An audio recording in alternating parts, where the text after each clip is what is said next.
All right, so geometry, I have 3 problems to go over for your homework for section 3.2. So here's the first one. It says drag the yellow dot until line AC and line DF are exactly parallel.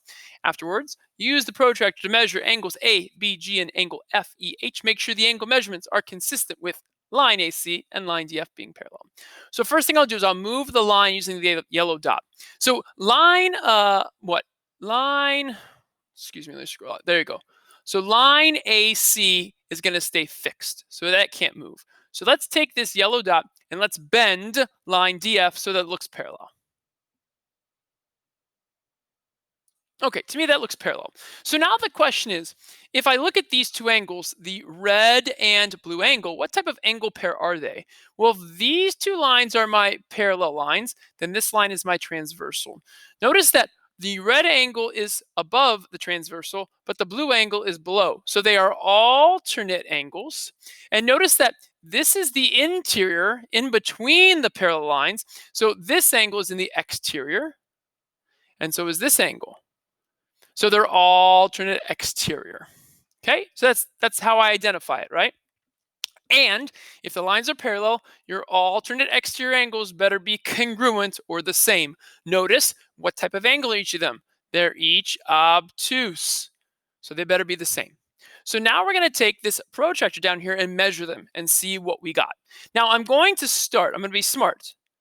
I'm going to start with this angle here, the red one, because I didn't move line AC, so that angle is not going to change. So we're going to know what that angle is. So I put the protractor there. Let me zoom in. So I'm just using my cursor. Okay, move the whole picture so I can make this bigger. So that angle is 0 all the way to 139. So this angle right here is 139, and that's the angle with B as its vertex. So watch, I think that's down here. So ABG, let me zoom out. Right, that's ABG. So ABG is 139. So right now, you should know what FEH is going to be. It's going to be 139. They're congruent. But I have to make sure by measuring. So let me drag this over here. Let me rotate this around so that the arc is there. Okay, let me zoom in. And how did I do? Look. It's right at 140. I'm just 1 degree off. And you'll get it marked wrong. Believe me, I tried it once before. So I need to actually make this angle a little smaller. There. And now I zoom in, 139. And again, I'm using my mouse. I think you can use your fingers maybe on the D-pad to scroll in. You can figure it out. But there we go. And now I believe my lines are parallel because my alternate exterior angles are congruent. Oh yeah, love my green check marks. All right, next problem's coming. Okay, so here's my next problem. So it says, given that lines M and N are parallel, right? So that's what this means. They're parallel. Find the value of X. So line M is parallel to line N. So all of our angle relationships are legit, right? So what type of angle pair are these? Well, this is my transversal T. So notice that they are both in the bottom left position of their respective intersection point with T, right? Bottom left, bottom left. Also notice that they're both obtuse. So these two angles are actually corresponding angles.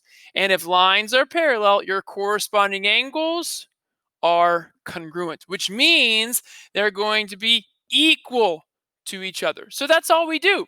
We take 7x plus 14, and we set it equal to 9x minus 8. There are no like terms on either side to combine, so we have to go across the equal sign. Let's focus on the x's first. I have 7x's here and 9x's here. Let's move the 7x's by subtracting 7x on both sides. The 7x's cancel, 14 comes down. 9x minus 7x is 2x, and the minus 8 comes down.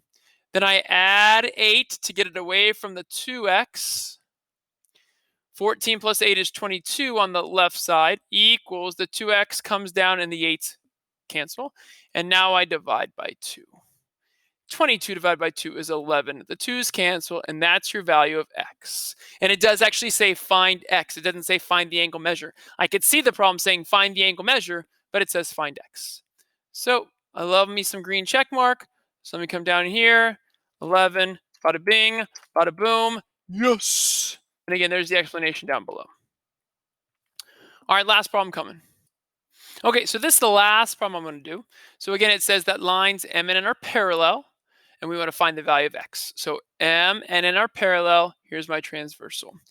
Now, if you notice where this 7x minus 1 is, it's in the exterior, and it's on the right side of the transversal. Where this 5x minus 3 is, it's in the interior, and it's on the left side of the transversal. So they're on alternate sides, but they're not alternate exterior, they're not alternate interior, because one's in the exterior, one's in the interior. They're also not corresponding because the 7x minus 1 is in the top right, and the 5x minus 23 is in the top left. So they actually don't have a relationship right now. But could we move one of the angles so that it does have a relationship? And the answer is yes. I'm going to erase my markings, and I'm going to show you.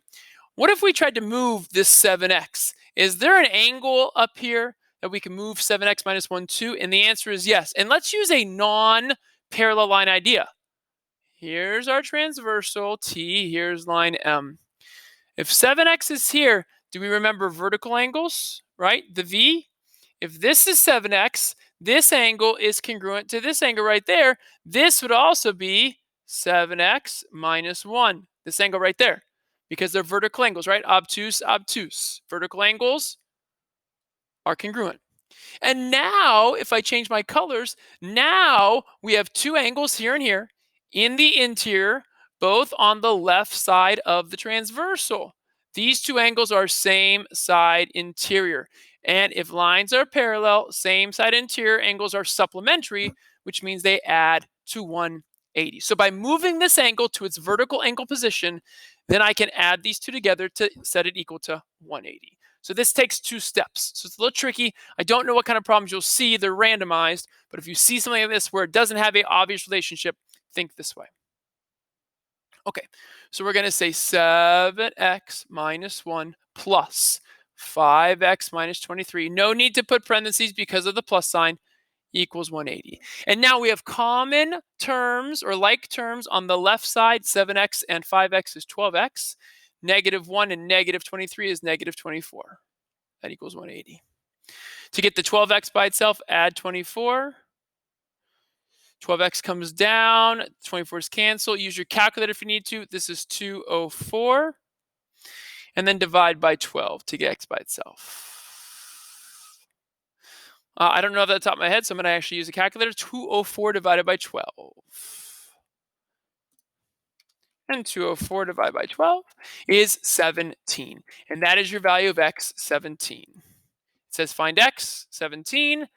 Give me that check mark. Come on. Yes. All right, so good luck with this assignment. Hope it goes well.